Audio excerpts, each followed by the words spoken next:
So every young person out there have had an experience. They've had moments that tested them, moments that almost broke them, but at something kept them standing. And that's exactly what we do on the Thorny Point. We bring in young persons who have had moments like this. We try to know their stories and of course try to know what their source of strength was, how exactly they were able to navigate that experience. But before we move on to the guest we have for today, I remain your very proud host, folklorist. Who do we have here? Hello, ladies and gentlemen. My name is Adedeji Oluwaseyi Daniel, popularly and politically known as Daniel Duke. I'm a public relations practitioner, brand influencer, and a content creator. So that's as brief as my intro can be. Thank you very much. Beautiful. It's nice to have you here, Daniel Duke. Same here. We have the belief that you've had experiences, or you've had an experience, you've had a moment that tested you. Something that almost made you feel like, you know what, I'm done. I don't even know how to go about this thing. But at something kept you standing. You were able to pull through in one way or the other. Would be interested in knowing this experience and how exactly, you pulled through. I've had a lot of moments that tested me. Not just one moment, lots of moments. Lots of them. But like there was one that actually really stands out. And that was like the moment before I gained admission to OAU. So this is not public knowledge. I graduated secondary school in 2016. Wow. I was very young back then. Like I was, below an age where one is supposed to graduate. I was very little. Wow. So I graduated in 2016 and I got to OU in 2022. 6 years. So that was 6 years, you understand? So during those times were hell for me. Different categories of pain, of predicament, of hell. That's what I was going through.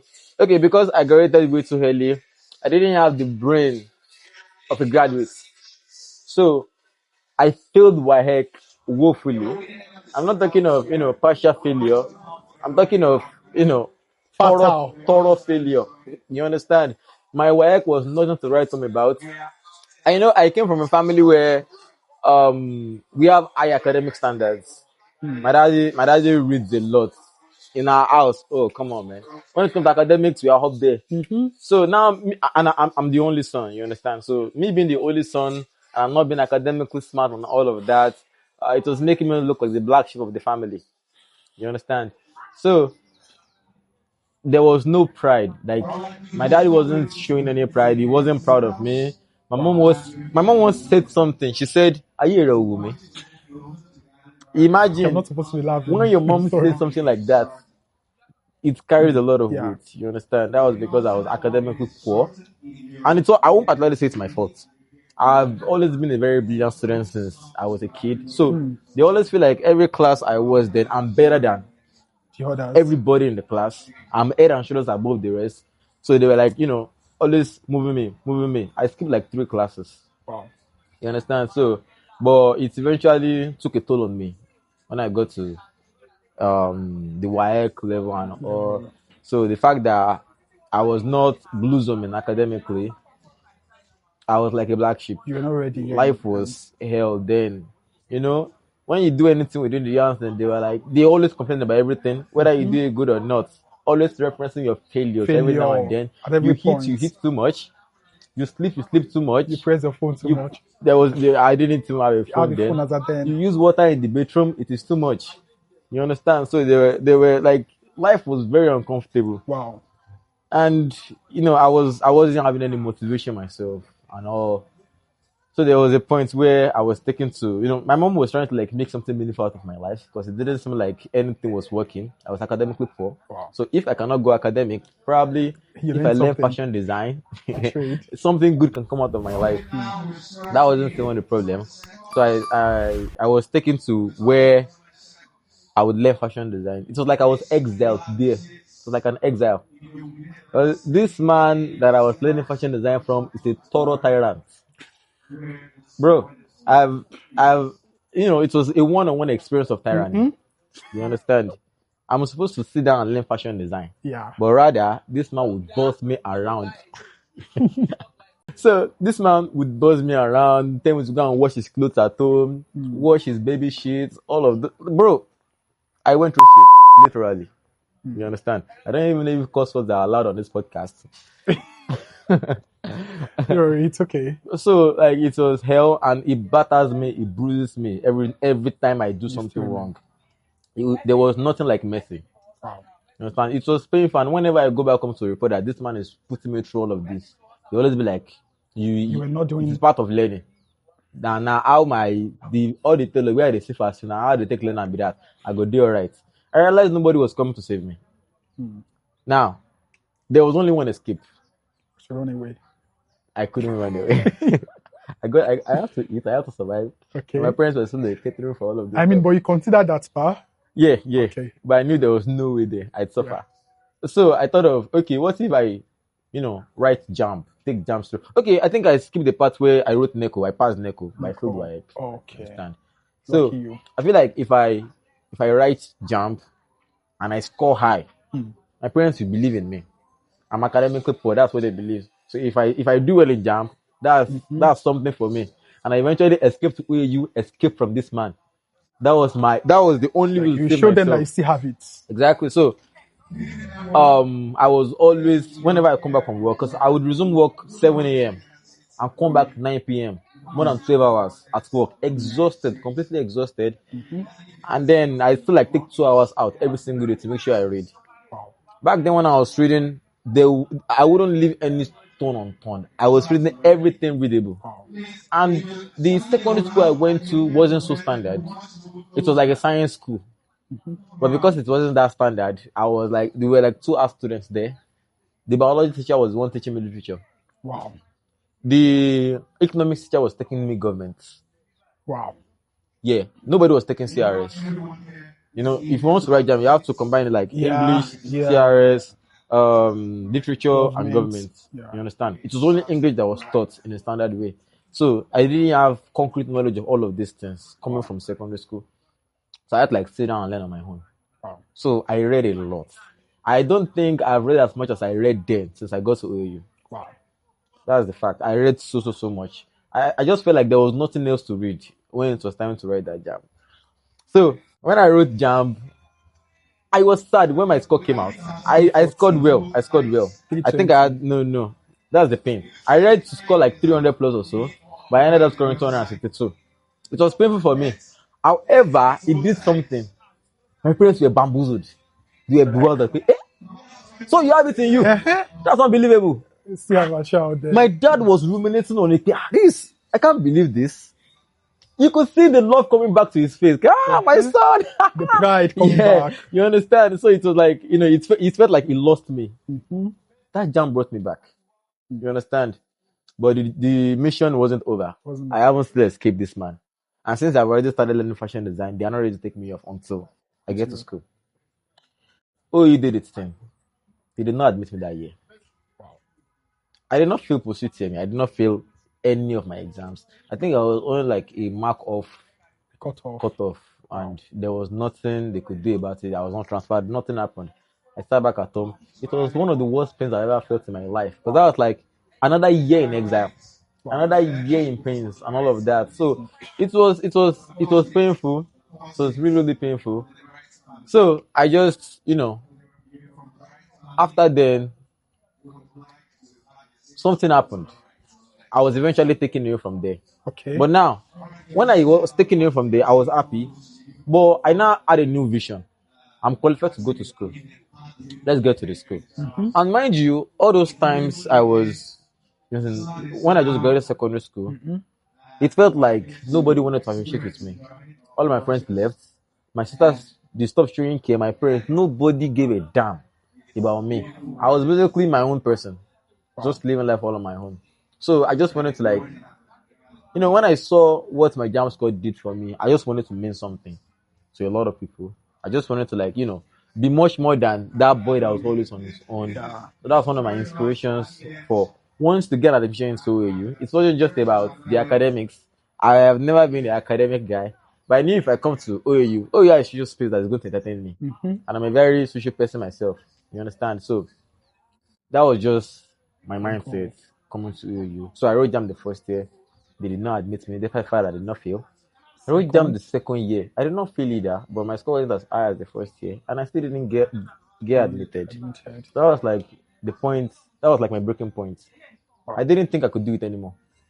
I didn't see anything I could do anymore that could get me in here. You understand? But somehow there was a blessing in disguise. That was COVID-19. You know what COVID-19 did? COVID-19 brought everybody back home. Whether you're in school or not, everybody, we're all mates now. You understand? So, Yeah. I felt like, okay, even if you did school safe, everybody be made And like you this. each other. But the pain came back when they told everybody to get back to school. Come on, man. COVID-19 felt like the world was going to end then. I thought it was going to end. I'm like, yes, let's have it. So when everything go back on, I was sad. Oh, come on, man. I can't go down this road anymore. Okay, now the dream is back on. I still need to mean something to a lot of people. Yeah. That feeling of, because I know myself, I know my personality. I know I have a lot of stuff in me. I feel great within myself. So I can't just let everything die here, because where I'm from is not a good environment for any kind of talent to blossom. You understand? So I need to get out of there. And my admission is the only way I saw then to get out. So I took Jam one last time, and that was like, I wasn't even so serious about it. Let's just do it if it works. I was losing feelings, I was losing emotions, I was losing myself. So I wrote Jam that year again. I passed as usual. I wasn't even happy or sad or anything. Chacha passed. Next. That was 2020. Then Roots position in 2021. And then entered in 2020. Now, May 26, 2021. I checked my portal. I saw you've been admitted to Bafina Olo University, study a 4-year course. Saying that, I was way too happy that I lost emotions. I couldn't find the right emotions to explain how good I felt then. My head was blown. I could not contain it. You understand? Because I know this is the beginning. Now my life starts from here. Now I'm going to start meaning something to people from here. You understand? So the fact that I wanted to become something, and I knew that was like my getaway. That was how I could get away. That was your window. I was so happy it eventually worked out. You understand? So I got to OUU. It didn't take me much time to establish myself. Started from my class. From class to philosophy class. From philosophy class, I ran as the PRO of my department. I had the whole linguistic department on lock. Wow. Moved from there to become PRO of FASA. I had the whole FASA on lock. And alongside that, I was a content creator. Sorry, I'm a content creator. I'm still a content creator. I became a brand influencer and all of that. Sure, you understand? So, the journey was far from easy for me. I used to look at people that used to write jam once and boom, they go out and say, hey, beautiful, bro. Beautiful. I think one thing about this whole story you just shared is it felt like you were more or less like telling my story for me. Yes. We have similar stories. Nice to meet you. Actually, because I was also out of secondary school by 2017. Not 2016. I'm your senior. Remember that. But I did skip classes. No. They didn't drop me. Okay. Yeah, so technically you're not. But actually, and to an extent, it's I had all these feelings as well, especially for the fact that for someone like me who, when I was in secondary school, even in primary school, everyone knew, not thought, because I was brilliant, I was intelligent, and so it was like, how exactly is this happening? Because I failed WAEC, so yeah, and but I said something, and I said, lucky for you when you took NECO. I didn't take NECO, I took DCE. And the aim when I was taking DCE then was that, okay, if I failed 2 subjects for WAEC, if I could just pass those 2 subjects, I would combine the GCE. Still, I failed literally everything aside from the 2 courses that courses I already passed. Okay, I passed them again. But you see the others I failed. I still don't understand because I prepared. But you were able to combine. I did very well. You were able to combine. No. So it's not possible. I have to take WAEC again. They had to, and it's a long story. Don't let me go there. No. Just scratch it. Scratch that. It's a long thing. But the fact is, I can relate a lot with these experiences. And for me, one thing I would always say is the fact that all these things that I went through, the fact that I took 5 years after secondary school before I entered the university, is just something that I'm forever grateful for. Now, I would like to ask that question to you. Was there anything that happened to you at that stage of your life, at that phase, the 6 years you spent at home before you got into the university? Was there something that happened to you, or that those 6 years did to you, that you'd always be grateful for? You know, I just see people these days throwing up on any little pain they feel. Little pain don't take me down no more. Hmm. The way, everything that happened to me then made me feel like titanium. Do you know what titanium is? Yeah. Something that is indestructible. Mm-hmm. Any little kind of thing can take someone like me down. I'm so strong mentally, emotionally. I don't get broken easily because I've been through worse. And I don't think I've experienced pain that has trumped that pain that I felt then. Pain of rejection by your family, your entire family, your entire friends. My friends, they don't keep tabs no more. You just feel like you are not in my league anymore. I'm above you now. You understand? So everybody left me. So I was seeking solace in myself. I found strength in solitude. In yourself. Yeah. So That's beautiful. Top words. And I think that's something I think this phase helps a lot for people who tend to leverage them. You tend to find the strength within yourself. I mean, outside of the strength, that you can get from the world and everything. yeah. And that leaves me curious. You mentioned fact that when you got into the school, you were quick to establish yourself. I want to think that was not exactly as easy as you made it sound. Yeah. So what was the process like for you? How were you able to establish yourself into becoming, this popular person that you are? I've always had the popularity aura. Okay. You understand? Like How did it be? I started from my class. Whenever I talk, people want to listen. I noticed that about myself. I thought very interesting. You understand? So it was like I was able to like quickly establish myself within my class. That's like the lowest unit in school. Mm-hmm. You understand? But I had bigger dreams. I didn't just want to establish my class. I want to be established in the entire campus. So, to do that, I need guide. I need people people that are already up there That you can reach out to. to bring me up there. But they were not, so much interested in me because they couldn't see the light. They don't see me as somebody that can. Not even one of them. Not really. As far as me wanting to come up is, it was later when I started that, some of them started showing interest in me because, when you want to do something, you don't need help at just one point. You need help every step along the way. You understand? So the startup help, I didn't get it. But I got help later along the line. So in the beginning, when nobody was willing to help me, my big brother told me to stop running after all of them.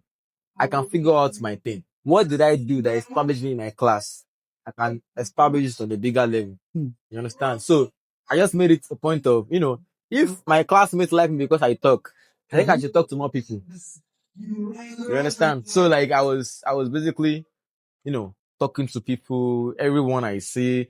I was always on the street back then. And I just see people look at me and how interested they are in connecting with me. And I was tirelessly doing it. Many of my audience that I got today, I got them organically. I didn't like sit down in one place, extracting contact somewhere. No, I got them organically. Wow. You understand?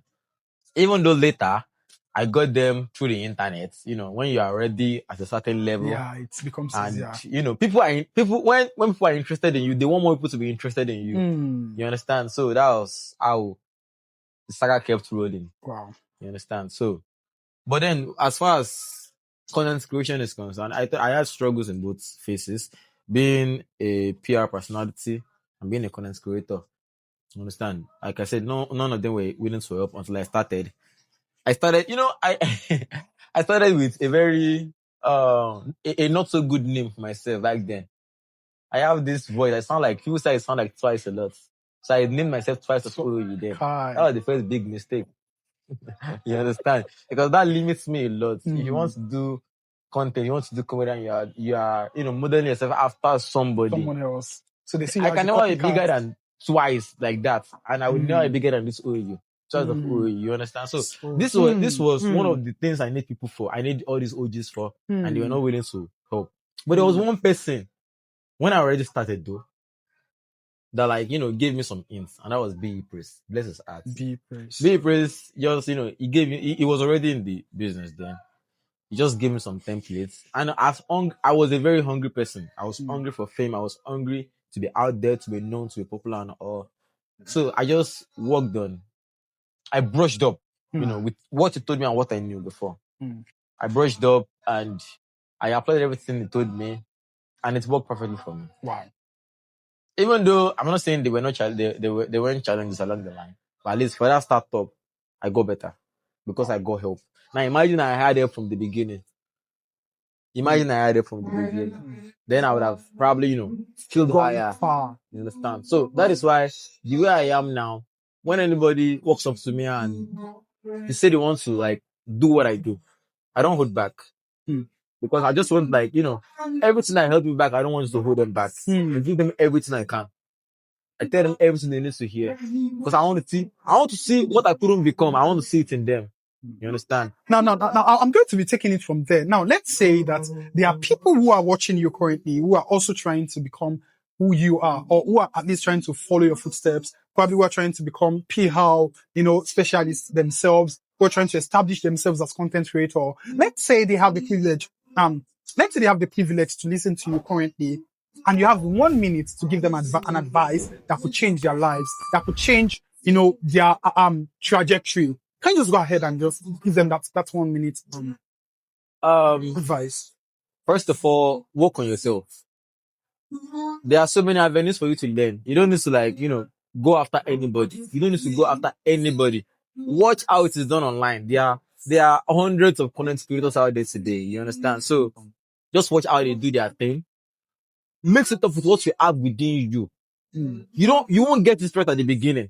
You will not, your best content will not be your best content. You understand? But as you keep going, you get better. In fact, this advice applies to every aspect of life. Anything you want to do in life, just start. Start. When you start, you are going to see your mistake. You're going to see where you were weak. And as you keep learning, you keep getting better. Learning never stops. Even when you get up, when you get to the very top, you don't stop learning. You keep learning. You understand? So work on yourself and always learn. When you learn, your mistakes, correct them. You need guide too. You understand? You need to get guide, but you have to start first. Because many people won't be interested in you. Yeah. But when they see you are striving, when you have something, you are making moves, then they want to help you by then. Because a lot of people that didn't help me back then, some of them came back.